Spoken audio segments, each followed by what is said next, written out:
ஃபாத்திமா ரதியல்லாஹு அன்ஹா, சிலர்கள் வெள்ளிக்கிழமை பிறந்தார்கள். ஃபாத்திமா ரதியல்லாஹு அன்ஹா மக்காவுடைய சூழலில் வளர்கிறார்கள்.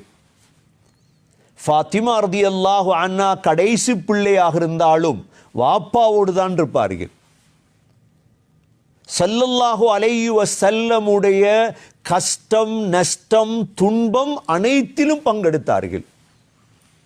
இதற்கு இமாம் புகார் ரஹிமஹுல்லா அறிவிக்கக்கூடிய முக்கியமான 3 நிகழ்வு இருக்கிறது. ஸல்லல்லாஹு அலைஹி வஸல்லமுடைய 3 முக்கிய நிகழ்வுகளில் ஃபாத்திமா ரதியல்லாஹு அன்ஹா நபி அவர்களோடு இருந்தார்கள். முதலாவது நிகழ்வு, ஃபாத்திமா ரதியல்லாஹு அன்ஹாவுக்கு 8 வயது. எத்தனை வயது? 8 வயது பெண் பிள்ளை வாப்பாக்கு உதவி செய்யலுமா?